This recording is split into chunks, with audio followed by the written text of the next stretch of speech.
Welcome to FO Talks. I'm Christopher Roper Schell, a longtime Capitol Hill rat. I spent a year at the Pentagon and am working with Fair Observer. With me is retired General Raj Shukla.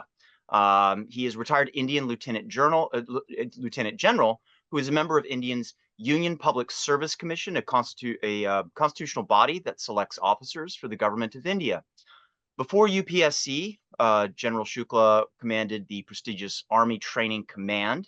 He served in the Indian Army with distinction over 4 decades, holding many key positions, including India's highest peacetime award, the Param Siva Medal. I butchered that one, General, but you could do better and probably correct me there. I did look up the medal. Very impressive. Okay.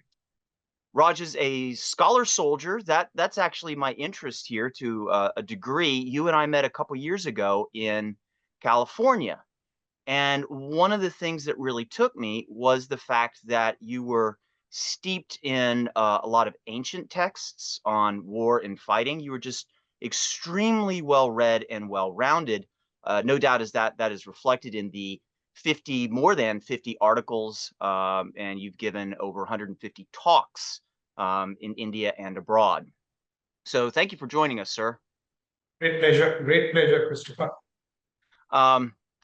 Start right off. India is the biggest economy in the, is the 5th biggest economy in the world with a GDP of 3.73 trillion as of 2023. It's the most populous country in the world with 1.4 billion people. Has India now emerged as a major power on the world stage? Well, I would think so. If you look at the various metrics, I do think that India is in a rare geopolitical sweet spot. In many ways, it seems to be the toast of the world. I remember many years back, there was an article written by an Indian journalist which said the wallflower and the dance of the dinosaurs. So the dinosaurs were Soviet Union and USA, and India was the wallflower. Neither would ask India for a dance. From that, we've come a long way. Everybody asks us for a dance. We are also enjoying, apart from our economy is in pretty good shape. Inflation is in control. We have a rate of growth of about 6 to 7%. We have a peace dividend. While much of the world is in conflict, we are enjoying quite an unprecedented peace dividend. Our diplomatic skills were put to test, and I think we did rather well in G20 in terms of gathering consensus on many issues. We demonstrated leadership of the global south. Our demographics are in a favorable position. But there are challenges, as there will be for any nation. The Prime Minister has been talking of Amrit Kal, which really means these next 25 years, why they will be critical. Mm-hmm. India is positioned as a major player. Can it become a great player or a greater player? And these 25 years, Amrit Kal, are critical because this is the time we have to grow rich before we grow old. Yes. So a lot is lined in our favor, given the demographics and other challenges. We have to make sure that we accelerate all the good that has been done, build on the foundation over the last 5, 6, 7, 8, 9, 10, even more years, and now accelerate so that we can become what you say, a major player in the world stage. The challenges would be inequality. The inequality is still huge. Per capita income is in the range of $2,500. We need to go somewhere in the range of 11,000, 12,000. So that's a long way to go. The Prime Minister and the larger country have, I think, for the first time put into place the edifice for these technologies, AI, the chips, robotics. Now, how we leverage these technologies, can we leverage them intelligently with wisdom and with alacrity? That will be the secret sauce. Well, we're going to get into technology and the peace dividend and the question of how long will it last. You mentioned some of the challenges that India faces, but what are some of the top military challenges you see? So if I, have to see the military challenges, it would be something like this. India's threat, the strategic environment is pretty challenging. So I would, equate it to a pincer with three arms. So the main pincer comes from the Chinese in the area of what we call the Western Theater Command or the LAC. Our Western horizons also need to be watched carefully. If you've been following the news, these spate of terror attacks in J&K, what is happening beyond coming together of Pakistan, Taliban, China? We need to keep a careful eye on Turkey. So at the moment, our Western horizons are peaceful, but the challenges have not gone away. So that's another threat. And the time has also come for India to turn to the seas. We need to make a massive turn to the seas, invest significantly in our navy. For too long have we been fixated to the borders. I mean, it is a reality, but we somehow have to find the strategic space and the funding to make a turn to the seas. Because if we don't do that, that is a real principal challenge, which will, it calls for a lot of dexterity in our strategic frame.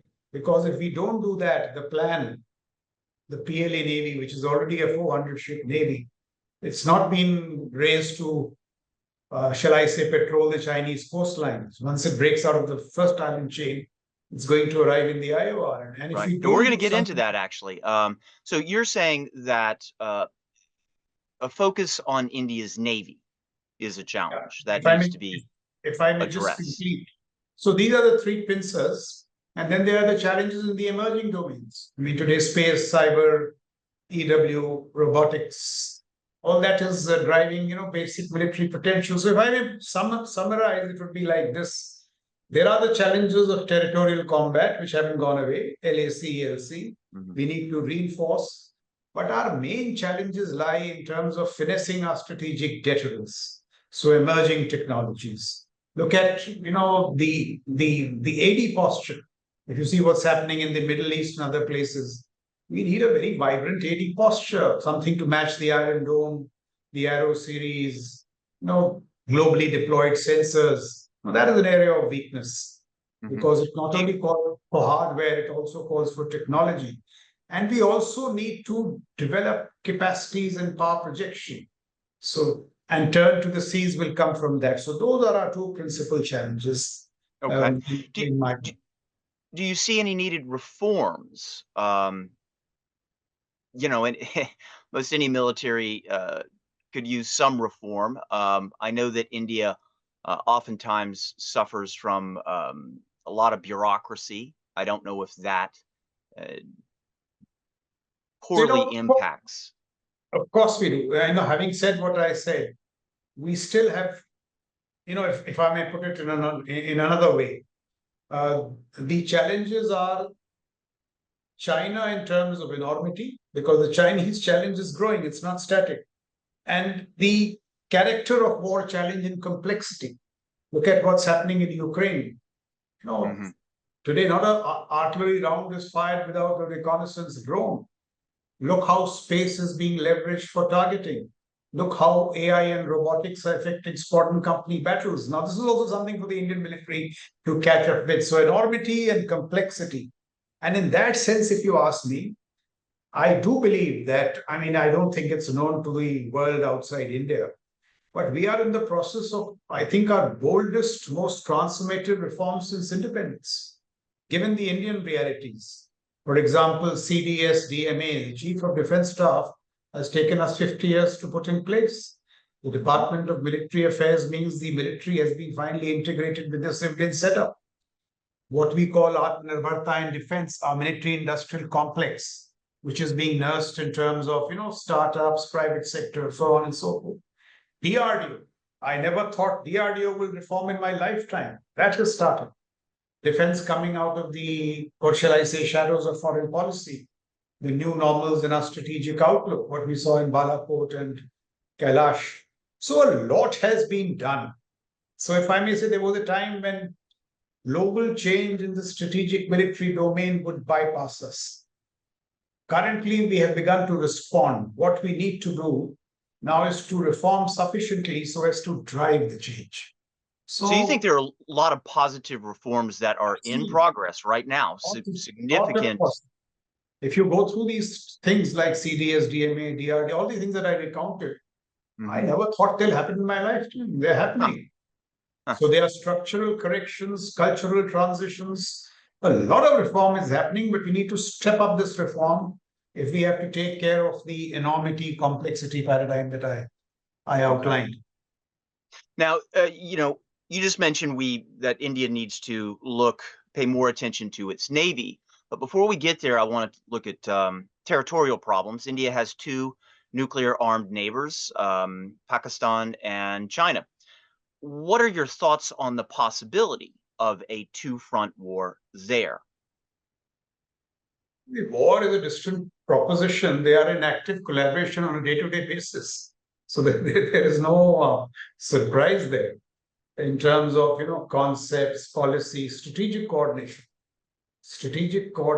in the two fronts is an everyday reality. You've now started manifesting in equipment in the emerging domains. For example, I have no doubt that in a Indo-Pak conflict, things like space, intelligence, EW, all the non-kinetic stuff will be given to the Pakistanis on a platter, much like the USA gives Israel. It also has an effect on our deployment. For example, our off balancing or rebalancing to China occurred because we were fixated for a long time on Pakistan. So there are consequences. We have to be aware of the active collaboration and refine both our statecraft and our deployment accordingly. So it's a very light challenge, but we simply have to find the resources to take care of these challenges and still turn to the seas because the Well, sea dimension is not static. yeah, and to that point, to tie those two together, what part of avoiding these conflicts will require um, extra efforts and strength from the Indian Navy? Absolutely. So, before that, we were pretty quick to set up the Andaman Nicobar Command. I think it's more than a decade now. And the purpose of the Andaman Nicobar Command was to project power across the Malacca Strait. Then we got into some kind of defensive crouch. We couldn't resource this idea of projecting power across the Malacca Sea. Now we have to revisit that idea, find the resources, find the funding, and do it. Because if we don't do it, once the plan breaks through the first island chain, it's going to manifest in the IOR. So it's better to meet them across the Malacca. Mhm. So it will need a lot of strategic prioritization, which the CDS, now that we have a military mind who is really driving operations and policy and all this kind of stuff, we should be able to do it better. It is a challenge, but uh, we can find the resources by prioritization, additional allocations, by seeing where we can make savings, where we could make investments. So that kind of stuff will have to be done. Well, you keep talking about finding the resources. India has a very manpower heavy military. Soldiers per 1,000 citizens is amongst the highest in the world. Um, does that manpower come at the expense of the military hardware and the investment that you talk about? I mean, in my ideal world, I would have loved to reduce the manpower. But you look at the existential operational reality. The deployments along the line of control and the line of actual control are such, if you ever visited those areas, and they are live deployments, they are eyeball to eyeball, so they suck in troops. Hmm. Also, this assumption that technology can replace troops is not true. Technology supplements troops. Look at Ukraine. Isn't the I mean, haven't we seen the salience of manpower there? It has to be first made available through whatever through a draft or a conscription, then it has to be trained and it has to be deployed. So I will not be so sure that manpower can be surgically brought down so easily. Look at So Jane. you're saying the nature of the conflict suggests Yes, or dictates that India have a manpower heavy military. I mean, you're saying eyeball to eyeball. there with Pakistan and China, and you just of necessity, you have to have the bodies. Point I'm making is that while we would like to draw down the manpower and some measures are afoot, we will draw down manpower. I'm just trying to highlight the challenge. It's not so simple. You Mm. just look at what happened. There was some replacement 2 years back, and see the terror attacks that have happened over the last month in J&K. So each to his own strategic environment. The Americans enjoy a very peaceful periphery. We don't. And so while we are quite cognizant of the challenge, and so exercises are underway to look at how the tail can be cut down, flat can be brought down. This Agniveer scheme, which you would have heard of, is looking for some kind of stuff of that kind. Make the army younger, reduce the pensionary burdens. So there is room for cost optimization. We'll also have to look for this new kind of manpower.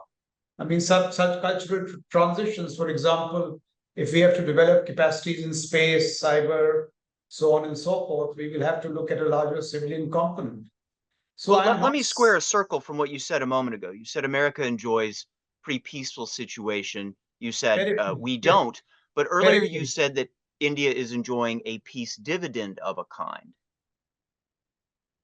we are enjoying a peace dividend in the sense that we are not fighting a war, Hmm. but we have permanently deployed troops. Both our frontiers are live. There is Mhm. eyeball to eyeball.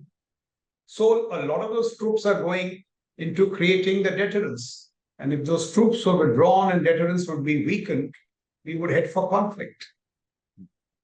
So I'm I want saying that, yeah, go ahead. Well, I was gonna. I want to go back to something you said I mean, your earlier. basic premise is right.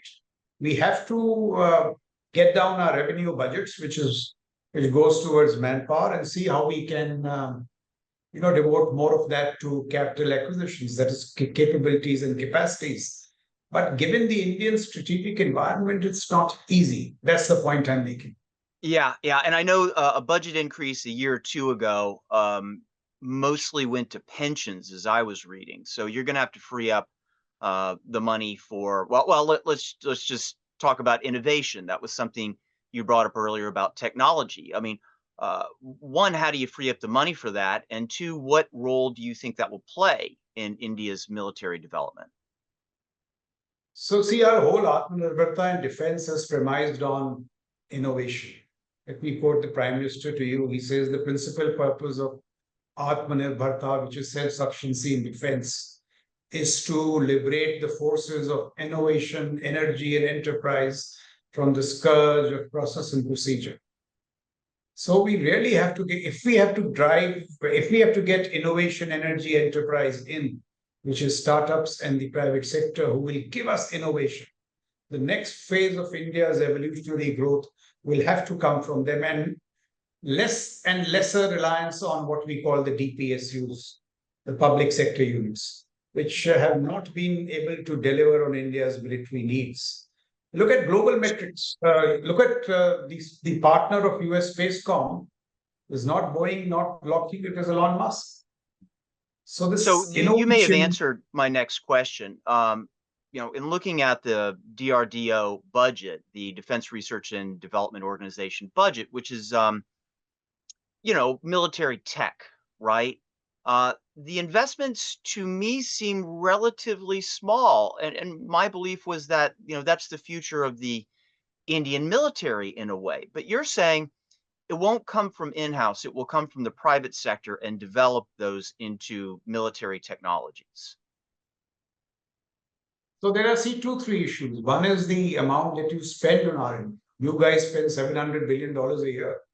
We are nowhere near that. Yours is, and it's, I'm told, 70% led by the private sector, 30% by federal spending. We don't match those quantums. We have to match those quantums. But before that, the DRDO needs to be reformed, and that's what's underway. The kind of budgets it is getting, they were not sufficiently, shall I say, innovative in terms of speed and delivery. So first you have to make the structural corrections, cultural transitions, and then of course also allocate funding. But a lot of good has happened. If you look at the startup system in the defense space, Today, you have startups who are partnering with the US Spacecom. We have startups who are part of the Predator deal. Some of these startups are going into multi-sectoral fabs, dronery. So the startup culture, the startup ecosystem in India has just fired up, quite unlike you, because you guys have looked to your private sector for, shall we say, growth and progress in R&D. In our case, it was dependent on the defense PSU. So we are making that transition. We know that innovation is critical, and we are investing greatly in it in terms of capital, resources, nursing. But we have just started. We have a long way to go. Okay. Um, in terms of, we talked about reforms and obstacles earlier, and I brought up the bureaucracy. There's little direct contact between the politicians and the military, which um, leaves much of the military to the bureaucratic whims of the IAS. Should the politicians be more involved and take more of an interest? And I suppose I should go on the record. I've seen the Indian bureaucracy up close in Gujarat, and it's really something to behold. On this one, Christopher, I think you have not observed the monumental change that has occurred. Okay. This was a feature of the Indian system pre CDS DME, where the politician chose to deal with the military agents through the bureaucratic agent. So I remember Admiral Arun Prakash, the former Chief of Naval Staff, whenever he would go to the Raksha Mantri with the problem, he would be told, yeah, come through the Defense Secretary, the bureaucrat. That has changed greatly. Now you have an empowered CDS, and having empowered the CDS, he is being told to drive change for the national security system. And we are finding it's not so easy. So the skew in the CMR has been corrected. The CDS and the military have been given their due space. But now it remains to be seen as to how we make use of what has been given to us. And let me say that the defense secretary in our case, which is a bureaucrat, the lead bureaucrat in the MOD, he also has a great role in terms of the administrative framework. He drives the military industrial complex in a way. Mm-hmm. So they are, I won't say co-equals, but they are unique in terms of their empowerment and delivery. Now the skew has been corrected. We have to show that we can work together, have more cross-pollination, and the ultimate objective should be civil-military fusion, where it doesn't matter which service you belong to. What should matter is what you deliver. So some of these changes are happening, but one more change that could happen is now we have the CDS, but he could also be made a top-level budget holder in the sense he should fund the technologies that we desire. So, a far greater say, because unless you fund those technologies, you will not shape the directions and you will not get the technologies that you need to fight with. So I'm saying there's a huge change from the observations that you have made. They are seminal, but we have to build on them. Well, to that point of reform and bureaucracy, the Department of Military Affairs was created just in 2020. Is that a positive reform? You talked about more cross-pollination, or is it just another bureaucratic layer? It's a positive reform in the sense that, in our system, unless you were a departmental secretary, our rules of business are like that. Unless you are a secretary of a department, you do not have powers of funding and so on and so forth. So the CDS is dual-hatted. He has a military role, as by way of offering what they call advice to the political leadership. And in the avatar of secretary, he does this funding kind of stuff. He drives the department. Now, is the department too large? Yes, there is talk of some delayering in the department that is on. The department is needed. If it is too bloated, it can be brought down through redeployments elsewhere. So that is how I would say the DMA is placed and poised. Okay. We'll get now into some of the Navy stuff we discussed. The Great Cocoa Islands in the Maldives is the most important Chinese electronic intelligence installation in Myanmar, and Sri Lanka has become ensnared in debt trap diplomacy. The Chinese are also doing joint naval exercises in Bangladesh, which is politically difficult for India. And you talked about increasing the size of the navy. Is this a response to what could be China's string of pearls effectively ensnaring India? It's not a response in the quid pro quo sense. See what is happening. One is look at China, as I said. If it has a 400 ship navy, larger than the US Navy soon, it is going to have global ambitions, which means it's going to expand its infrastructure to at least two oceans. So that is inevitable. Those 400 ships are not going to patrol the Chinese coastline, which means they will come into the IOR. Now we have to develop our own capacities in terms of multi-domain awareness, more ships which can grow out greater distances so that we can protect our own interests. Like most navies operate in each other's water. It doesn't necessarily mean that that is confrontational. But the other point that you made, we are keeping a careful watch on our periphery. And the Chinese inroads into the periphery, careful eye is kept. It's a cat and mouse game. They do something, we respond, and we are quite alive to it. What But part of this what part of this will come from indigenous a navy produced in India? When I was there a couple years ago, the first Indian naval aircraft carrier, I believe, had just been launched, and there was quite a bit of excitement and enthusiasm about this domestic capability. Do you see the Indian Navy developing additional naval capabilities, additional aircraft carriers, advancing that technology? absolutely. In fact, not only ships, but also aircraft, the LCA, main battle tank.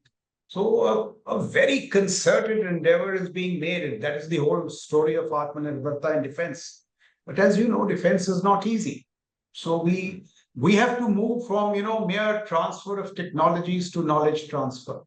We now need to have the manpower, the knowledge to develop those technologies instead of just buying them through TOT deals and so on and so And on. And that what do you mean? What do you mean by knowledge transfer? Because I encounter this question a lot. Transfer from whom? So knowledge transfer, for example, if we collaborate with you in ISET and Indus X, as our people work with you, as we work conjointly in technologies, we will develop our own understanding of those technologies and we will develop them in a very Indian way. So it is those kind of things that need to happen. Instead of us buying platforms from you with technology transfer and you telling us that this will be given to you, this will not be given to you, that kind of haggling taking place. And you also will not do it. It's not going to be a favor to us. We've got to deserve it. So we need to Yeah, set so up you're those talking about relationships working in coordination with each other to develop technologies. to for a while to develop in concert with you and then to develop our own technology, something like the Sure, Chinese did. sure. Th- Those graduations have to take place, transitions have to take place. yes, this question I encounter frequently in the context of the Quad. Um, and I know there was a lot of enthusiasm that uh, America and others would just, transfer technology to India, and that's just not going to happen. So, what do you see? To shift gears a little bit, where do you see the Quad in this development, this coordination, and working together in conjunction? Well, for our own reasons, which I'm sure you're quite aware of, we don't look at Quad as a military instrument. We say it's an instrument of public good, and it does a whole lot of stuff. The military technological dimensions is one part, and that's natural. You see, the whole world is faced with this challenge today of making a choice between USA and China. And most countries leverage what they call their strategic autonomy, which means no alliances because alliances bring obligations and they bring problems. And we say we have the right to make our own choices. Now, that's something which doesn't quite, shall I say, resonate with the American viewpoint, but that is the reality. And but see, a lot of good has happened in the Quad. You see how it has been elevated from the bureaucratic level to the ministerial level, right to the head of state and head of government level. Those kind of that kind of stuff has happened. There is also signaling inherent in various activities of the Quad. Those who have to get the message do get the message. But I see what the American mindset is of sharper partnerships and alliances. That's not the Indian viewpoint.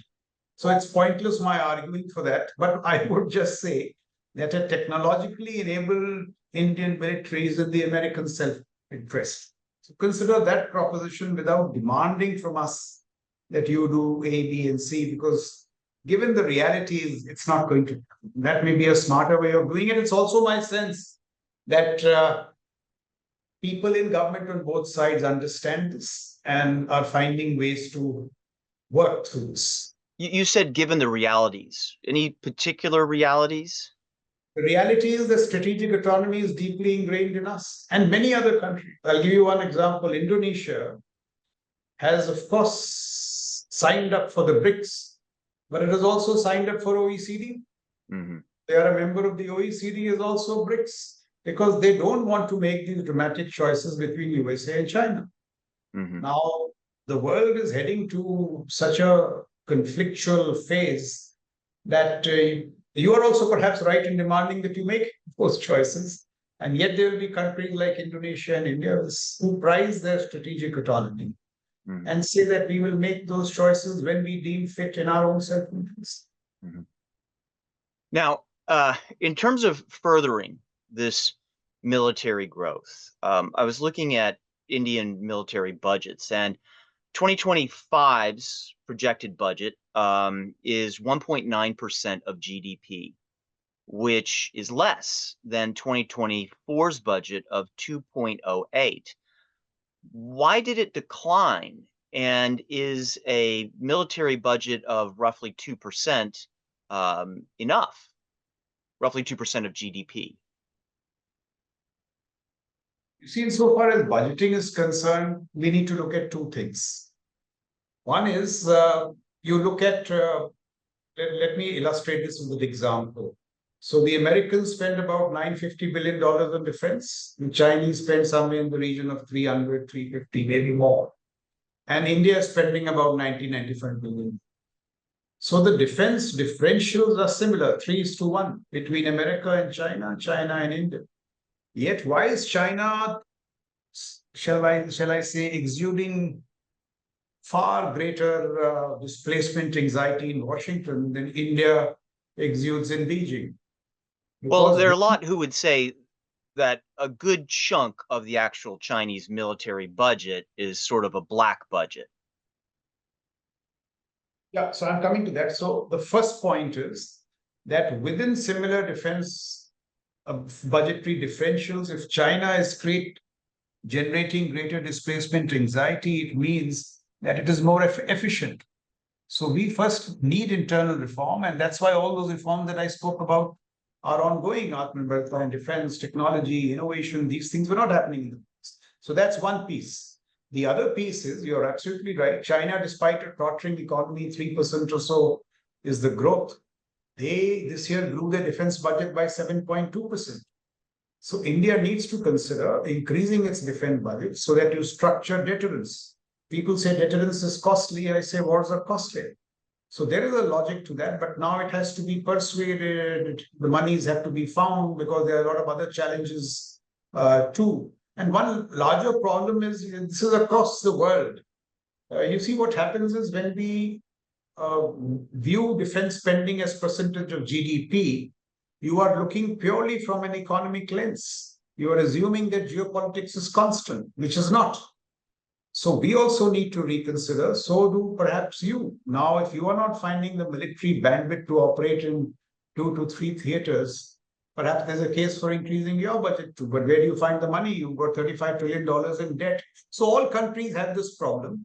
I have no doubt that the defense budget needs to be increased, but there are two things: transform within, become more efficient, and then get those budgets. Both are needed. Yeah.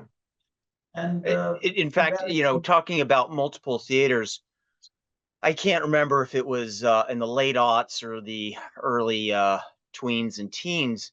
America changed its long-term posture from having a potential two-front, the capability to fight a two-front war, to a single front. It went relatively unremarked. And as you rightly point out, the debt that the United States has is in many ways crippling and precludes the sort of expense that we had in the 80s under Reagan and the Cold War and all of that.